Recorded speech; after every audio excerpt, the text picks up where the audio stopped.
So, in the last video, we talked about how to hear God's voice. So, I want to pick up with that today. I fully appreciate that people are in different seasons and phases in their life. And sometimes the struggle is hard and is real.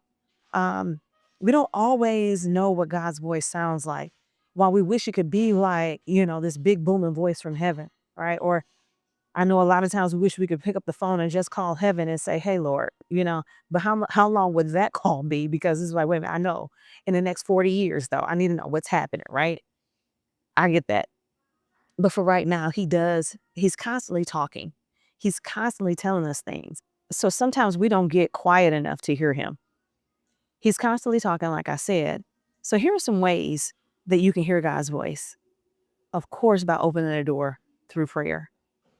That will be a constant message you will hear from me say, talking to God through prayer, because that's a form of communication.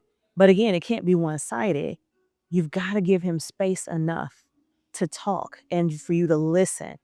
Because a lot of times in prayer, we're downloading, telling God everything we need, or we're lamenting, or we're telling him what our problems are, or, we're wanting that instantaneous, quick drive through answer from him. And he doesn't work on our time. Remember, his time is perfect. It's not by our time. So if that is the expectation that you have and you can't let it go, I'm just going to let you know your feelings are always going to be hurt. Now, getting quiet. Here's a recommendation that I have about getting quiet. Time yourself. Start to train yourself by giving yourself like 30 seconds. Time it for 30 seconds of stillness, wiping your mind clean, just sitting someplace, being quiet.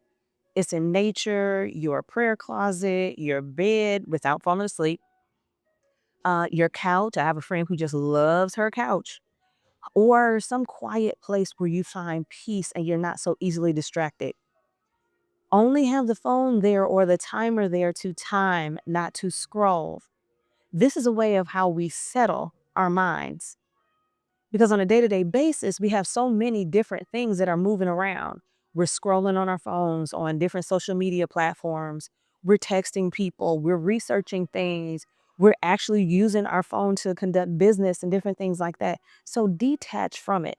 Because what it also does is train our brains to not be able to focus for a significant period of time.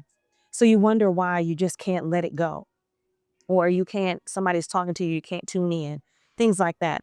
So by having this quiet time and training your brain, or I should say retraining your brain to actually slow down, to get calm, get peaceful, get quiet, even in the midst of other things that are going on, that's just a benefit that will affect you throughout your life, not just in this aspect of hearing God's voice.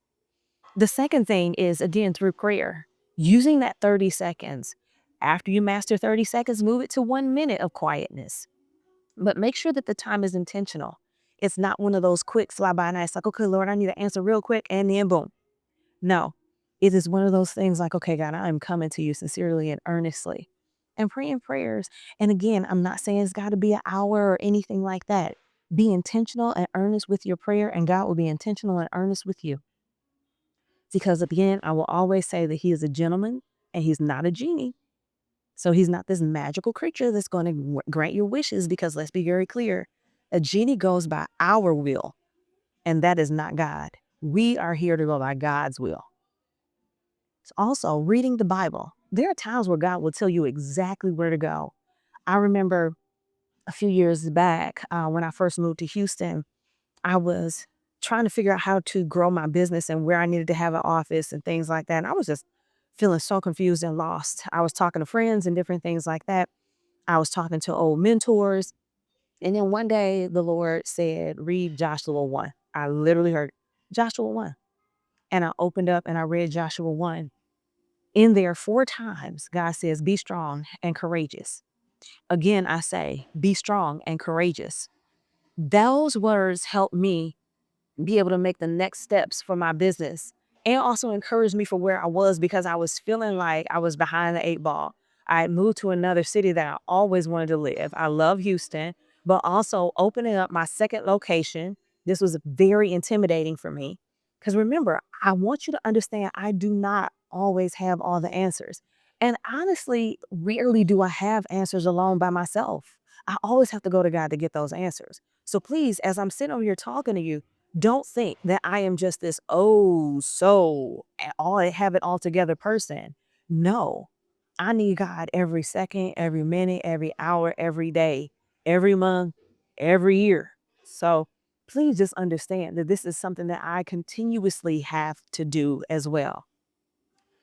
If you're reading, write notes, but also don't take it from a high level of, oh, this is just some words on a page. No, again, give it time, have some space, get quiet, and go off by yourself so you can actually hear what the word is telling you, because that is also God's voice talking to you. So you may say, Darnita, girl, it's hard to get quiet. It's hard. Where do I find time? I'm busy. I got so many different things to do. I got a family. I have all these obligations. I'm paying bills. I'm just trying to rest because I'm tired.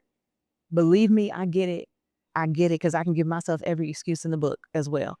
But let's be real clear. Every choice comes with an invoice. And so here's the thing. If you don't want to get quiet and you don't want to hear God's voice, it's up to you. It's your choice. Because again, every choice comes with an invoice. And so if you wrote it down and say you had a real invoice, right? And you were getting a place in your house remodeled, you hire a contractor and then they're going to have subcontractors, right? So you have a budget and then your contractor says, okay, we can do all of this after they go back and talk to the subcontractors. And they say, oh, say your budget is 10,000 and you're like, okay, my budget is 10,000. They say, oh, this is going to cost us 15. Do you really have enough money to pay that, or where are you going to get the extra sum? Right? So with every choice being an invoice, can you really do it? Are you writing checks? Are you doing things that you really want? Are you saying things that you really want, but you really can't afford? Things like that. So that's about getting quiet. So if you want to hear God's voice, you will dedicate the time. If you want to hear God's voice and you want the answer to that question, or if you're seeking and searching for an answer or direction or whatever it is, or I don't even want to paint the picture that you're always asking something from God, because we should just be able to sit in God's presence and just be like, hey, God, how are you? Right? So we don't always have to want anything, because I don't want to paint the picture like it's always like, gimme, gimme, gimme, because an old expression is gimme got shot. Right. And so no, these are just things with time, us spending time with God and getting intentional and being quiet. So if you're supposed to be journaling, right, and you've been feeling this tug and you feel, and I don't want to say the tug is actually conviction, it's conviction. Let's be real clear, that's real conviction. Make the time. I don't care if you write one thing, and you don't have to write it, record it. If you love your phone so much, put the phone up, record yourself as you're talking through a video journal. If you're supposed to be reading a book, get the audio version, listen to it to the car, but be intentional as you're doing it, because here's the thing. You want to absorb the message that God is giving you. If you are really going to God and say, God, I want a deeper relationship, then I'm going to tell you right now, you're going to have to attain that thing called flesh. And it's hard sometimes. And that is going to require fasting. Because let's be very clear.